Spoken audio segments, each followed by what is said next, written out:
ਅੱਜ ਅੰਮ੍ਰਿਤਸਰ ਦੇ ਹਲਕਾ ਪੱਛਮੀ ਡੇਰਾ ਬਾਬਾ ਦਰਸ਼ਨ ਸਿੰਘ ਅਰਬਨ ਸਟੇਟ ਵਿੱਚ ਅਜੇ ਕੁਮਾਰ ਪੱਪੂ ਜੀ ਦੀ ਅਗਵਾਈ ਵਿੱਚ ਹਲਕਾ ਪੱਛਮੀ ਤੋਂ ਕਾਂਗਰਸ ਦੇ ਉਮੀਦਵਾਰ ਡਾਕਟਰ ਰਾਜਕੁਮਾਰ ਵੇਰਕਾ ਜੀ ਦੇ ਹੱਕ ਵਿੱਚ ਚੋਣ ਪ੍ਰਚਾਰ ਕੀਤਾ ਗਿਆ।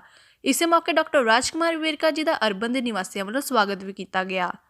ਅਜੇ ਕੁਮਾਰ ਪੱਪੂ ਵੱਲੋਂ ਇਲਾਕੇ ਵਿੱਚ ਕਰਵਾਏ ਗਏ ਵਿਕਾਸ ਕਾਰਜਾਂ ਲਈ ਡਾਕਟਰ ਰਾਜਕੁਮਾਰ ਵੇਰਕਾ ਦਾ ਧੰਨਵਾਦ ਕੀਤਾ।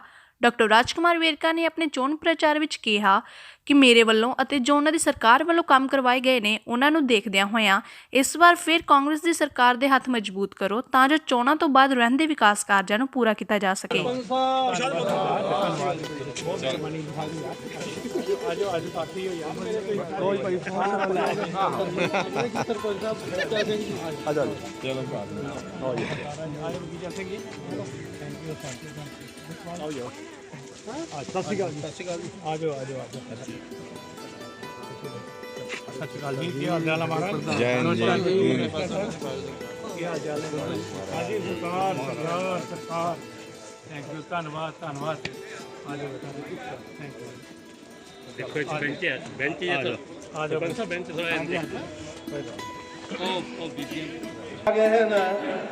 और सारिਆਂ ਨੂੰ ਬੇਨਤੀ ਹੈ ਕਿ ਜਲਦੀ ਤੋਂ ਜਲਦੀ ਜਿਹੜੇ ਘਰਾਂ ਦੇ ਵਿੱਚ ਬੈਠੇ ਹੋਏ ਨੇ ਨਿਕਲਣ ਦੀ ਕਿਰਪਾਲਤਾ ਕਰੋ।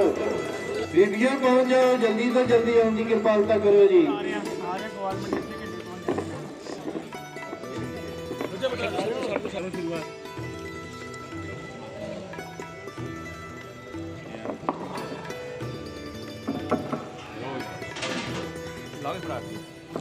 ਪਹਿਲੀ ਵਾਰੀ ਸਾਡੀ ਕਲੋਨੀ ਦੇ ਵਿੱਚ ਦਰਸ਼ਨ ਦੇਣ ਵਾਸਤੇ ਆਏ ਹਨ ਔਰ ਸਮੂਹ ਸੰਗਤ ਵੱਲੋਂ ਸਮੂਹ ਅਰਬਨ ਸਟੇਟ ਕਰਕੇ ਇੰਨੇ ਲੁਧਿਆਣਿਆਂ ਦੇ ਵਿੱਚੋਂ ਦਰਸ਼ਨ ਦਿੱਤੇ ਹਨ ਅਤੇ ਸਮੂਹ ਸੰਗਤ ਆਪ ਜੀ ਦੇ ਦਰਸ਼ਨ ਕਰਨ ਵਾਸਤੇ ਉਤਾਵਲੀ ਹੈ।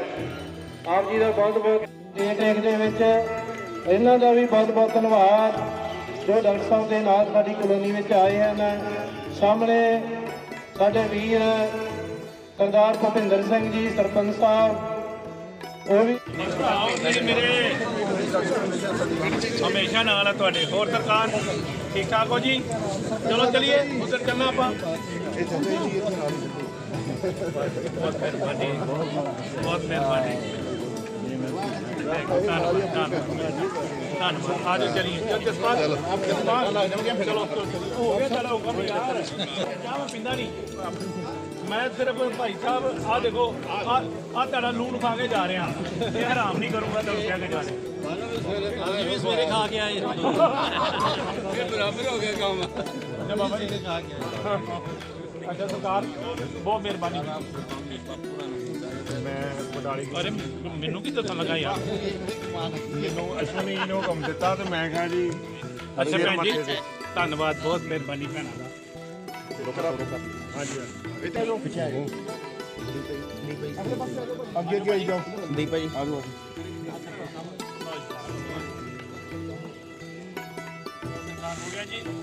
बाबा जी ਤੁਹਾਡੇ ਆਸ਼ੀਰਵਾਦ ਤੋਂ ਬਿਨਾ ਜਗ ਸੰਪੂਰਨ ਨਹੀਂ ਹੋਣਾ। ਆਜੋ ਆਜੋ ਸਰਕਾਰ ਆ ਲਓ ਵੀ ਕੀ ਸਾਈਡ ਬਣਾਓ ਪਿੱਛੇ ਆ ਜਾ ਵੀਰੇ ਵੀਰੇ ਪਿੱਛੇ ਜੋ ਸਨੀ ਭਾਜੀ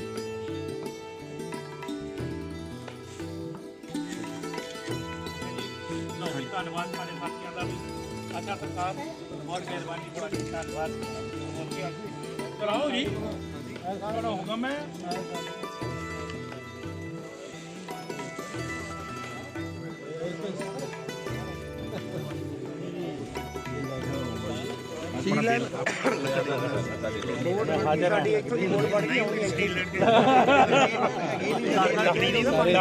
ਧੰਨਵਾਦ शान के आन डॉक्टर राजकुमार जी वेरका कैबिनेट मंत्री उन्होंने नाल बैठे जसपाल जी और भी सारे इलाके अर्बन स्टेट वाले दे रोज एवनी वाले भी इतने मेरे साथी बैठे आ। मैं सब का धन्यवाद करदा जिन्ना डॉक्टर साहब को परवानगारा दे के आके सद्या। डॉक्टर साहब के अंदर मेरी वार्ड भी आती है 85 नंबर वार्ड। जिन्ने पैसे 30 साल च नहीं लगे उन्हें पैसे डॉक्टर साहब ने 5 साल च लाए मेरी वार्ड। और मैं डॉक्टर साहब का दे नहीं दे सकता, मेरे इलाके से दे नहीं दे सकते। मेरे इलाके च जीवन सिंह कलोनी है 30 साल उस कलोनी को किसी ने पूछा नहीं। अज वो इलाके की सब तो खूबसूरत कलोनी है वो डॉक्टर साहब की बदौलत है। ਇਹ ਤੁਹਾਡੀ ਬਾਹਰ ਮੰਡੀਕਰਨ ਬੋਰਡ ਦੀ ਸੜਕ ਜਿਹੜੀ ਬਣਾਈ ਡਾਕਟਰ ਰਾਜਕੁਮਾਰ ਵੇਰਕਾ ਜੀ ਨੇ ਬਣਾਈ। ਉਹਨਾਂ ਦੇ ਨਾਲ ਦੋਵੇਂ ਪਾਸੇ ਜਿਹੜੇ ਫੁੱਟਪਾਥ ਵਾ ਇਹ ਸਾਡੀ ਡਿਮਾਂਡ ਸੀ ਲੋਕਾਂ ਦੀ, ਉਹ ਵੀ ਪੂਰੇ ਕੀਤੇ ਕਿਉਂਕਿ ਰਾਹ ਚੱਲਣ ਵਾਲੇ ਲੋਕਾਂ ਨੂੰ ਮੁਸ਼ਕਲ ਆਉਂਦੀ ਸੀ। तो मेरे साथियों, डॉक्टर साहब ने साढ़े 5 साल अपने फर्ज निभाए आ, अज साडा फर्ज बाकी है, अज साडा इम्तिहान हुआ। अही डॉक्टर साहब का साथ दे के जी 20 तरीक की इलैक्शन हुआ आप साडा फर्ज बनता, एक एक बंदे का फर्ज बनता है कि जो डॉक्टर साहब ने विकास किया वा तो डॉक्टर साहब को ही कहिए डॉक्टर साहब तुम घर बैठो, साडा फर्ज पूरा है, हुण साडा फर्ज बाकी है। अही अपना फर्ज निभावांगे डॉक्टर साहब। जिन्नी लीड अगे सी मेरी अज गल नोट कर लियो 85 नंबर से मैं सारिया सरपंचा तो अगे तो दुगनी वोट तो जिताऊंगा तो डॉक्टर साहब, ये लीड घटूगी नहीं, लीड अगे तो वधूगी। और मेरे अर्बन स्टेट के साथी, मेरे रोड के भी साथी बैठे डॉक्टर साहब, मेरी रोड वाली सड़क तुम बनानी है और इलैक्शन तो पहलों तुम बनानी है। तो मैं लोगों का वादा किया जे, ते वादा तुहाडे सिर ते बड़क मारी दी है ते तुहाडे सिर तो ही बनानी। ते जिहड़ी मेरी अर्बन स्टेट के काम बाकी आ कुछ इन्हां दी वजह करके सड़कां इन्हां दी दोबारा खराब हुई वा, वो डॉक्टर साहब तुसीं बनाउणी आ। पर वो मैनूं इन्ना पता वा, हुण चोण जाबता लगा वा मेरे साथियों अर्बन स्टेट वालिओ, ये जिहड़ा चोण जाबता तो बाद ये तुहाडा काम बाकी नहीं रह दिता जाऊगा। और डॉक्टर साहब जो वादा करके जाते हैं, मैं अज तक बड़े लीडर रखे हैं, पर जो डॉक्टर साहब वादा करके जाते हैं वो डॉक्टर साहब वो टाइम तो पहलों काम करवाते। और मैं तुहानूं दसना चाहुंदा मेरे इलाके च 2 शमशान घाट आ, एक शमशान घाट अज तक किसी ने 25 लाख रुपया नहीं दिता होना। 25 लाख रुपया डॉक्टर साहब ने मेरी वार्ड के शमशान घाट वास्ते दिता। और अज एक साडी इत्थे शमशान घाट वा लागे पुलिस स्टेशन के लागे, अज डॉक्टर साहब ने 10 लाख रुपया तो पहलों का किया सी, जिहड़े अज उहदे काम चालू करवाए डॉक्टर साहब ने। जिहड़े जिहड़े भी सानूं काम की लोड़ पई आ साडे काम पूरे होए। ते अज मैं तुहाडे अगे दरखास्त करदा वां, रिक्वेस्ट करदा वां, भाई डॉक्टर साहब की इलैक्शन नहीं हो, वो साडी इलैक्शन हो, साडा फर्ज वा। असीं अपना एक एक फर्ज डॉक्टर साहब पूरा करांगे। तुसीं बेफिक्र हो के साडी वार्ड ते साडीआं पंचायतां तो चिंता नहीं करनी। मैं जसपाल जी जिन्ने भी साडे सरपंच वा सारे मेहनती है और सारे अपना फर्ज पूरा करेंगे। इहदे नाल ही मैं कहांगा डॉक्टर साहब दे अगे दरखास्त करूंगा। एक मिनट, मैं तुहाडा सारिਆਂ ਦਾ ਧੰਨਵਾਦ करदा और खास करके बाबा जी संगत के नाल लैके ये मेरे को आए दर्शन देने वास्ते। इन्हों मैं बेनती की कि मैं तो संगत के हुक्म से चलने वाला इंसान हाँ, जो जो तुहाडा हुक्म होएगा इन बिन उहदी पालना करनी मेरा फर्ज, मेरी ड्यूटी है। और तुहानू किसी भी किस्म की कोई समस्या नहीं, तुसी जो जो हुक्म किया मैं हर हुक्म की पालना करना अपना धर्म समझना। बई तुहाडियां रोड्स जिस तरीके दे नाल शहरां दियां चंगियां रोड है उस तरीके दियां तुहानू वधिया रोड दे रहे हैं, लाइट्स तुहानू सारियां लगा के देनियां। तुसी जिम के बारे गल की जिहड़ा तुहाडे कोल पहुँच गया है, और लाइटां तुहाडियां जिहड़ी तुसी गल की है वो क्योंकि पहले तो ही पास है, तो इसे हफ्ते दे विच, अगला हफ्ता नहीं, इसे हफ्ते दे विच आ लाइन जगमग करवा करूगी जगमग। और दूसरी गल रोज एवेन्यू, रोज एवेन्यू की सड़क भी पास है बापू जी, ते रोज एवेन्यू की सड़क भी इसे हफ्ते च शुरू। बोले सोनिहाल। और क्योंकि बई तुसी मेरे सारे परिवार के लोग हो, मेरी जिन्नी क ताकत है वो तुहाडी बख्शी हुई ताकत है ना, जिहड़े तुहाडे वोट की ताकत है ना, मैं उसका ही एक पुतला है। मैं ते तुहाडी बख्शी हुई ताकत दे नाल चलण वाला इंसान हाँ। और मैं हमेशा एक गल कहना कि दूसरी पार्टियां के लोग भी आ रहे, जिस तरीके दे नाल मौसमी परिंदे होंदे ना, वो समय के नाल कई बार थले उतरते आ 20 दिन इलैक्शन आने ही बाद जुड़ जाने, फिर तू कौन तो मैं कौन भाई, किन्ने दुख सुनना साडा। ਕਿੰਨੇ ਮੁਸ਼ਕਲਾਂ ਸਾਡੀਆਂ ਹੱਲ ਕਰਨੀਆਂ। ਲੇਕਿਨ ਮੈਂ ਤੁਹਾਨੂੰ ਇਸ ਲਈ ਬੇਨਤੀ ਕਰ ਰਿਹਾ ਕਿ ਆਪਣੇ ਵੋਟ ਦਾ ਸਹੀ ਇਸਤੇਮਾਲ ਕਰੋ। ਅਗਰ ਤੁਹਾਨੂੰ ਇਹ ਲੱਗੇ ਕਿ ਭਾਈ ਮੇਰੇ ਨਾਲੋਂ ਕੋਈ ਬਿਹਤਰ ਕੰਮ ਕਰ ਸਕਦਾ ਹੈ ਤੇ ਮੈਂ ਤੇ ਹਮੇਸ਼ਾ ਕਹਿੰਦਾ ਭਾਈ ਆਪਣਾ ਚੰਗਾ ਨੁਮਾਇੰਦਾ ਚੁਣੋ, ਇਮਾਨਦਾਰ ਨੁਮਾਇੰਦਾ ਚੁਣੋ, ਜਿਹੜਾ ਕੋਈ ਤੁਹਾਡੀ ਸੇਵਾ ਕਰ ਸਕਦਾ ਹੈ ਉਹਨੂੰ ਚੰਗੇ ਲੋਕਾਂ ਨੂੰ ਚੁਣ ਕੇ ਲਿਆਓ। ਔਰ ਮੈਂ ਤੁਹਾਡੇ ਸਾਰੇ ਸਾਥੀਆਂ ਦਾ ਧੰਨਵਾਦ ਕਰਦਾ ਹਾਂ ਤੇ ਜਿਹੜੇ ਤੁਹਾਡੇ ਹੁਕਮ ਆ ਵੀ ਉਹਦੀ ਪਾਲਣਾ ਮੈਂ ਕਰਨੀ। ਔਰ ਮੈਂ ਤੁਹਾਨੂੰ ਬੇਨਤੀ ਕਰਨੀ ਹੈ ਕਿ ਆਪਣੇ ਵੋਟ ਦਾ ਇਸਤੇਮਾਲ ਕਰੋ ਠੀਕ ਜਗ੍ਹਾ ਦੇ ਉੱਪਰ। ਤੁਸੀਂ ਜਿਹੜੇ ਲੋਕ 20 ਦਿਨ ਵਾਸਤੇ ਆਏ ਹੈ, ਤੁਸੀਂ ਉੱਥੇ ਵੋਟ ਪਾ ਕੇ ਵੋਟ ਖਰਾਬ ਕਰੋਗੇ, ਉਹਦਾ ਕੋਈ ਫਾਇਦਾ ਨਹੀਂ ਪਹੁੰਚਣਾ।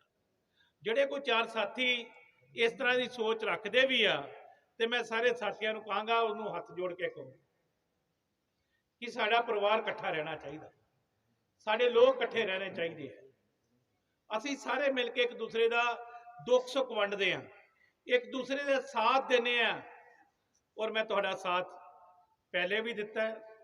ਜਿਸ ਤਰ੍ਹਾਂ ਜਸਪਾਲ ਜੀ ਨੇ ਇਹ ਤੁਹਾਡੇ ਸਾਹਮਣੇ ਗੱਲ ਕਹੀ ਹੈ ਕਿ ਭਾਈ ਇਹ ਇਲਾਕਿਆਂ ਦੀ ਜਿਹੜੀ ਹਾਲਤ ਸੀ ਉਹ ਬਦ ਨਾਲੋਂ ਬੱਤਰ ਸੀ। ਉਹ ਆ ਗਿਆ ਜੇ ਇੱਕ ਬੰਦਾ, ਉਹ ਲਾਲੀ ਜਿਹਨੂੰ ਕਹਿੰਦੇ, ਉਹ ਸਾਹਮਣੇ ਤੁਰਿਆ ਆਉਂਦਾ ਸਾਡੀਆਂ ਕਿ ਲਾਲੀ ਭਾਈ ਜਿਹਨੂੰ ਕਹਿੰਦੇ ਆ ਨਾ ਕਿ ਰਘੂਕੁਲ ਰੀਤ ਸਦਾ ਚਲੀ ਆਈ, ਪ੍ਰਾਣ ਜਾਏ ਪਰ ਵਚਨ ਨਾ ਜਾਏ। ਆੜਾ ਵਚਨ ਹੈ ਨਾ, ਆ ਗਿਆ ਬੰਦਾ, ਆੜਾ ਵਚਨ ਹੈ ਨਾ, ਮੈਂ ਤੁਹਾਨੂੰ ਕਹਿਣ ਦਿਆ ਇਹ ਵਚਨ ਆ ਪੂਰਾ ਕਰੂਗਾ। ਇਹ ਬਣੂਗੀ ਸੜਕਾਂ ਤੁਹਾਡੀਆਂ ਵੀ, ਮੈਂ ਤੁਹਾਨੂੰ ਕਹਿਤਾ ਹੈ, ਕਿਉਂਕਿ ਇਹ ਮੇਰੇ ਸਾਹਮਣੇ ਵਾਦਾ ਹੋਇਆ ਦਾ। ਕਿਉਂ ਜੀ? ਤੁਹਾਨੂੰ ਪਤਾ ਨਾ ਪ੍ਰਧਾਨ ਜੀ, ਮੇਰੇ ਸਾਹਮਣੇ ਵਾਦਾ ਹੋਇਆ ਦਾ। ਔਰ ਇਹ ਸਾਰੇ ਸਾਥੀਆਂ ਨੇ ਬੈਠ ਕੇ ਗੱਲ ਕੀਤੀ ਸੀ। ਔਰ ਇਸ ਨੇ ਮੈਂ ਅੱਜ ਗੱਲ ਕੀਤੀ ਲਾਲੀ ਨਾਲ ਕਿ ਲਾਲੀ ਅੱਜ ਮੈਂ ਉੱਥੇ ਜਾਣਾ, ਤੇ ਇਸ ਨੇ ਵੀ ਮੈਨੂੰ ਕਿਹਾ ਕਿ ਮੈਂ ਆਪਣੇ ਸਾਥੀਆਂ ਦੇ ਹੁਕਮ ਤੋਂ ਬਾਹਰ ਨਹੀਂ ਜਾਣਾ, ਇਹ ਵੀ ਤੁਹਾਡੇ ਨਾਲ ਖਲੋਏਗਾ। ਔਰ ਮੈਂ ਤੁਹਾਨੂੰ ਬੇਨਤੀ ਕਰਾਂ ਕਿ ਤੁਸੀਂ ਸਾਰੇ ਹੀ ਸਾਥੀ ਇਕੱਠੇ ਰਹਿਣਾ ਬਈ, ਇੱਕ ਦੂਸਰੇ ਦੇ ਦੁੱਖ ਸੁੱਖ 'ਚ ਸਾਥ ਦੇਣਾ, ਤੇ ਇਹ ਜਿਹੜੇ ਮਨ ਭਟਾਵ ਮਨਾਂ ਦੇ ਅੰਦਰ ਇਹ ਜਿਹੜੀ ਖੋਟ ਆ ਨਹੀਂ ਕਿਸੇ ਦੇ ਵੀ ਹੋਣੀ ਚਾਹੀਦੀ। ਤੇ ਇੱਕ ਦੂਸਰੇ ਵਾਸਤੇ ਚੰਗੀ ਸੋਚ ਰੱਖੋ, ਇੱਕ ਦੂਸਰੇ ਨੂੰ ਚੰਗਾ ਕਹੋ, ਇੱਕ ਦੂਸਰੇ ਕੋਲੋਂ ਚੰਗਾ ਸੁਣੋ। ਮੈਂ ਤੁਹਾਡਾ ਸਾਰਿਆਂ ਦਾ ਧੰਨਵਾਦ ਕਰਦਾ ਹਾਂ ਤੇ ਉਮੀਦ ਕਰਦਾ ਹਾਂ ਕਿ ਤੁਸੀਂ ਮੇਰੀ ਹਾਜ਼ਰੀ ਨੂੰ ਕਬੂਲ ਕਰੋਗੇ ਤੇ ਤੁਸੀਂ ਜਿਹੜੇ ਵੀ ਕੋਈ ਸਾਥੀ ਹੈ ਉਹਨਾਂ ਨੂੰ ਬੇਨਤੀ ਕਰੋਗੇ ਕਿ ਭਾਈ ਸਾਰਾ ਪਰਿਵਾਰ ਇਕੱਠਾ ਰਵੇ। ਔਰ ਮੈਂ ਤੁਹਾਡਾ ਸਾਥੀ ਹਾਂ ਔਰ ਮੈਂ ਤੁਹਾਡੇ ਨਾਲ ਆ, ਤੁਹਾਡੇ ਨਾਲ ਰਹਾਂਗਾ। ਧੰਨਵਾਦ, ਬਹੁਤ ਮਿਹਰਬਾਨੀ। ਤੇ ਰੋਜ਼ ਐਵਨਿਊ ਦੇ ਵਿੱਚੋਂ ਆਈਆਂ ਸੰਗਤਾਂ ਦਾ ਤਹਿ ਦਿਲੋਂ ਧੰਨਵਾਦ ਕਰਦਿਆਂ ਹੋਇਆਂ ਆਪ ਜੀ ਨੂੰ ਫਰਿਆਦ ਕਰਦਾ ਸਾਰਿਆਂ ਨੂੰ ਫਤਿਹ ਦਾ ਜਵਾਬ ਫਤਿਹ ਵਿੱਚ ਦਿਓ। ਵਾਹਿਗੁਰੂ ਜੀ ਕੀ ਫਤਿਹ। ਤਾਂ ਸੰਗਤ ਜੀ, ਆਪ ਸਭ ਜਾਣਦੇ ਹੋ ਇਲੈਕਸ਼ਨ ਦਾ ਦੌਰ ਆ ਗਿਆ। ਆਪਣੇ ਨਤੜਕ ਲੀਡਰ ਨੂੰ ਚੁਣਨਾ। ਡਾਕਟਰ ਰਾਜਕੁਮਾਰ ਜੀ ਵੇਰਕਾ ਪੱਛਮੀ ਹਲਕੇ ਤੋਂ ਬੜੇ ਲੰਬੇ ਸਮੇਂ ਤੋਂ ਸਾਡੀ ਸੇਵਾ ਕਰਦੇ ਆਏ ਨੇ। ਇਹਨਾਂ ਦੀ ਛਤਰ ਛਾਇਆ ਹੇਠ ਸਾਡੀ ਪੰਚਾਇਤ ਦੇ ਵਿਕਾਸ ਕਾਰਜ 95% ਕੰਪਲੀਟ ਹੋ ਚੁੱਕੇ ਨੇ। ਇਹਨਾਂ ਦੀ ਛਤਰ ਛਾਇਆ ਹੇਠ ਸਾਡੀ ਪੰਚਾਇਤ ਦੇ ਵਿੱਚ ਲਾਈਟਾਂ, ਸੀਵਰੇਜ, ਸੜਕਾਂ ਤੁਸੀਂ ਸਾਰੀਆਂ ਜਾ ਕੇ ਨਗਰ ਕੀਰਤਨ ਵਾਲੇ ਦਿਨ ਖੁਦ ਜਾ ਕੇ ਵੇਖ ਕੇ ਆਏ ਜੇ। ਕੱਲੀ ਕੱਲੀ ਸੜਕ ਦੇ ਉੱਤੇ ਤੁਸੀਂ ਪੈਦਲ ਯਾਤਰਾ ਕਰਕੇ ਆਏ ਜੇ, ਤੇ ਉਹ ਦੱਸਣ ਦੀ ਜ਼ਿਆਦਾ ਲੋੜ ਨਹੀਂ। ਉਹ ਸਾਰੀ ਦੇਣ ਡਾਕਟਰ ਰਾਜਕੁਮਾਰ ਵੇਰਕਾ ਜੀ ਦੀ ਸਾਡੀ ਪੰਚਾਇਤ ਨੂੰ ਹੈ। ਡਾਕਟਰ ਸਾਹਿਬ ਕੋਲ ਜਦੋਂ ਵੀ ਅਸੀਂ ਕਿਸੇ ਵੀ ਕੰਮ ਨੂੰ, ਚਾਹੇ ਉਹ ਕਿਸੇ ਵੀ ਤਰ੍ਹਾਂ ਦਾ ਹੋਵੇ, ਸਮਾਜਿਕ, ਧਾਰਮਿਕ, ਲੈ ਕੇ ਗਏ ਆ, ਇਹਨਾਂ ਨੇ ਇੰਨਾ ਮਾਣ ਸਤਿਕਾਰ ਦੇ ਕੇ ਸਾਨੂੰ ਹੱਥਾਂ 'ਤੇ ਚੁੱਕਿਆ, ਇੰਨਾ ਮਾਣ ਦਿੱਤਾ। ਹਰ ਇੱਕ ਕੰਮ ਦੇ ਵਿੱਚ ਅੱਗੇ ਹੋ ਕੇ ਸਾਡੇ ਕਾਰਜ ਜਿਹੜੇ ਕਰਵਾਏ ਨੇ। ਮੈਂ ਇਸ ਗੱਲ 'ਚ ਦੱਸਣ ਦੇ ਵਿੱਚ ਖੁਸ਼ੀ ਮਹਿਸੂਸ ਕਰਦਾ ਕਿ ਸਾਡੀ ਪੰਚਾਇਤ ਨਵੀਂ ਹੋਂਦ ਵਿੱਚ ਆਈ ਆ। ਇਹ ਪਹਿਲਾਂ ਕਿਸੇ ਇੱਕ ਨਾ ਕੌਂਸਲਰ ਵਾਲੇ ਸਿਸਟਮ ਦੇ ਵਿੱਚ ਪੈਂਦੀ ਸੀ, ਨਾ ਪੰਚਾਇਤੀ ਰਾਜ ਦੇ ਵਿੱਚ ਪੈਂਦੀ ਸੀ, ਤੇ ਇਹ ਨਵੀਆਂ ਕਲੋਨੀਆਂ ਵਸਾਈਆਂ ਗਈਆਂ। ਕਲੋਨਾਈਜ਼ਰਾਂ ਨੇ ਕਲੋਨੀ ਕੱਟ ਕੇ ਤੇ ਆਪਣੇ ਪ੍ਰੋਫਿਟ ਕੱਢ ਕੇ ਚਲੇ ਗਏ। ਫਿਰ ਇਹਦੇ ਵਿੱਚ ਜਿਹੜੀ ਰਿਹਾਇਸ਼ ਵਾਲੀਆਂ ਜਿਹੜੀਆਂ ਹੈਗੀਆਂ ਸੀ ਸਾਰੀਆਂ ਸੜਕਾਂ ਟੁੱਟ ਗਈਆਂ, ਡਿਵੈਲਪਮੈਂਟ ਤੋਂ ਬੜਾ ਪਛੜਿਆ ਏਰੀਆ ਸੀ। ਤੇ ਸਾਡੀ ਬਾਂਹ ਫੜੀ ਡਾਕਟਰ ਰਾਜਕੁਮਾਰ ਵੇਰਕਾ ਜੀ ਨੇ। ਇਹਨਾਂ ਨੇ ਸਾਡੀਆਂ 4 ਪੰਚਾਇਤਾਂ ਇੱਥੇ ਨਵੀਆਂ ਬਣਾਈਆਂ ਤੇ ਇੰਨਾ ਜ਼ਿਆਦਾ ਭਰਵਾਂ ਹੰਗਾਰਾ ਸਾਡੀਆਂ ਪੰਚਾਇਤਾਂ ਨੂੰ ਦਿੱਤਾ ਕਿ ਵਿਕਾਸ ਕਾਰਜ ਤੁਹਾਡੇ ਸਾਹਮਣੇ ਮੂੰਹ ਬੋਲਦੀ ਤਸਵੀਰ ਤੁਸੀਂ ਅਜੇ ਨਗਰ ਪੰਚਾਇਤ ਵੇਖ ਸਕਦੇ ਜੀ। ਬੜੇ ਸਹੀ ਤੇ ਸੁਚੱਜੇ ਢੰਗ ਨਾਲ ਇਹਨਾਂ ਦੇ ਜਿਹੜੇ ਨਾਲ ਪੈਰੋਕਾਰ ਜਿਹੜੇ ਸਾਰੇ ਕੰਮ ਕਰਦੇ ਵਰਕਰ ਵੀਰ ਸਾਰੇ ਉਹ ਆਣ ਕੇ ਤਕਰੀਬਨ ਸਮੇਂ-ਸਮੇਂ ਸਾਡੇ ਕੋਲ ਆਉਂਦੇ ਰਹਿੰਦੇ ਆ, ਆਣ ਕੇ ਸਾਡੀ ਪੰਚਾਇਤ ਦੇ ਵਿੱਚ ਰਾਊਂਡ ਲਾਉਂਦੇ ਰਹਿੰਦੇ ਆ। ਜਿਸ ਤਰ੍ਹਾਂ ਕਿ ਤੁਹਾਡੀ ਪੰਚਾਇਤ ਦੇ ਵਿੱਚ ਕਿਸੇ ਵੀ ਕਿਸਮ ਦੀ ਪਾਰਕਾਂ ਦੀ ਡਿਵੈਲਪਮੈਂਟ ਹੋਵੇ ਜਾਂ ਕੁਝ ਵੀ ਹੋਵੇ ਤੇ ਇਹਨਾਂ ਨੇ ਸਮੇਂ-ਸਮੇਂ ਜਦੋਂ ਇਹਨਾਂ ਨੂੰ ਯਾਦ ਕੀਤਾ, ਡਾਕਟਰ ਸਾਹਿਬ ਕੁਝ ਸਮਾਂ ਨਹੀਂ ਵੀ ਹੈਗਾ ਤੇ ਸੰਦੀਪ ਭਾਜੀ ਨੂੰ ਜਾਂ ਹੋਰ ਬੋਬੀ ਭਾਜੀ ਨੂੰ ਸਾਰਿਆਂ ਨੂੰ ਭੇਜ ਕੇ ਤੇ ਉਸੇ ਵੇਲੇ ਮਸਲੇ ਦਾ ਤੁਰੰਤ ਹੱਲ ਕੀਤਾ। ਮੈਂ ਡਾਕਟਰ ਸਾਹਿਬ ਦਾ ਤਹਿ ਦਿਲੋਂ ਧੰਨਵਾਦੀ ਹਾਂ ਕਿ ਡਾਕਟਰ ਸਾਹਿਬ ਇੱਥੇ ਆਣ ਕੇ ਸਾਡੀ ਸੇਵਾ ਦੇ ਵਿੱਚ ਹਿੱਸਾ ਪਾਉਂਦੇ ਆ ਤੇ ਸ਼ੁਰੂ ਤੋਂ ਇਹਨਾਂ ਨੇ ਸ਼ੁਰੂਆਤ ਕੀਤੀ ਆ ਤੇ ਮੈਂ ਆਸ ਕਰਦਾ ਆਪ ਸਾਰਿਆਂ ਕੋਲ ਕਿ ਅੱਜ ਸਮਾਂ ਆ। ਡਾਕਟਰ ਸਾਹਿਬ ਨੇ 5 ਸਾਲ ਜਿਹੜੀ ਸੇਵਾ ਕੀਤੀ ਆ, ਉਹਦੇ ਤੋਂ ਪਹਿਲਾਂ ਤੇ ਚਲੋ ਸੇਵਾ ਇਹਨਾਂ ਦੀ ਚੱਲਦੀ ਆ, ਇਹ ਨਿਰੰਤਰ ਹੀ ਚੱਲਦੀ ਆ, ਪਰ ਜਿਹੜੀ ਸੇਵਾ ਕੀਤੀ ਆ ਸਾਡੀ ਪੰਚਾਇਤ ਨਵੀਂ ਹੋਂਦ ਵਿੱਚ ਆਈ ਆ, ਉਹਦੇ ਵਿੱਚ ਤੁਸੀਂ ਇਹਨਾਂ ਦੇ ਕਾਰਜਕਾਲ ਸਾਰੇ ਵੇਖੇ ਆ ਤੇ ਹੁਣ ਸਮਾਂ ਆ ਡਾਕਟਰ ਸਾਹਿਬ ਦੇ ਨਾਲ ਮੋਢਾ ਜੋੜ ਕੇ ਤੁਰਨ ਦਾ ਸਮਾਂ ਆ ਗਿਆ। ਸਾਡੇ ਰਿਜ਼ਲਟ ਦਾ ਸਮਾਂ, ਬੱਚਾ ਸਕੂਲ ਦੇ ਵਿੱਚ ਪਾਈਦਾ ਆ, ਪੜ੍ਹਦਾ ਵਾ, ਜਾ ਕੇ ਫੀਸਾਂ ਭਰੀਦੀਆਂ, ਕਈ ਕੁਛ ਕਰੀਦਾ, ਟਰੈਵਲ ਦੇ ਖਰਚੇ ਪੈਂਦੇ ਆ। ਇੱਕ ਸਮਾਂ ਹੁੰਦਾ ਜਦੋਂ ਉਹਦਾ ਰਿਜ਼ਲਟ ਵੇਖਣਾ ਹੁੰਦਾ ਤੇ ਸਾਰੇ ਮਾਪਿਓ ਨੂੰ ਆਸ ਹੁੰਦੀ ਆ ਕਿ ਇਹ ਰਿਜ਼ਲਟ ਕਿਹੋ ਜਿਹਾ ਲੈ ਕੇ ਆਊਗਾ। ਅੱਜ ਅਸੀਂ ਆਪਣੇ ਰਿਜ਼ਲਟ ਵਾਸਤੇ ਤੁਹਾਡੇ ਕੋਲ ਆਏ ਆ। ਤੁਸੀਂ ਸਾਨੂੰ ਉਹ ਵੇਖ ਕੇ, ਸਾਡਾ ਰਿਜ਼ਲਟ ਵੇਖ ਕੇ ਤੇ ਸ਼ਾਬਾਸ਼ੀ ਦਿੱਤੀ ਆ। ਉਸ ਸ਼ਾਬਾਸ਼ੀ ਨੂੰ 20 ਤਰੀਕ ਨੂੰ ਉਹਦਾ ਸਰਟੀਫਿਕੇਟ ਸਾਨੂੰ ਤੁਸੀਂ 20 ਤਰੀਕ ਨੂੰ ਕੱਟ ਕੇ ਦੇਣਾ। ਮੈਂ ਤਾਂ ਇਹੀ ਤੁਹਾਨੂੰ ਬੇਨਤੀ ਕਰਨਾ ਆ। ਡਾਕਟਰ ਸਾਹਿਬ ਦਾ ਤਹਿ ਦਿਲੋਂ ਧੰਨਵਾਦ। ਹੁਣ ਜ਼ਿਆਦਾ ਇਲੈਕਸ਼ਨ ਦਾ ਸਮਾਂ ਆ, ਡਾਕਟਰ ਸਾਹਿਬ ਕੋਲ ਸਮਾਂ ਘੱਟ ਆ, ਇਹਨਾਂ ਨੇ ਬੜੀਆਂ ਮੀਟਿੰਗਾਂ ਦੇ ਵਿੱਚ ਜਾਣਾ ਆ। ਤਹਿ ਦਿਲੋਂ ਧੰਨਵਾਦੀ ਆ ਵੀ ਡਾਕਟਰ ਸਾਹਿਬ ਆਣ ਕੇ ਸਾਨੂੰ ਮਿਲਣ ਆਏ ਨੇ।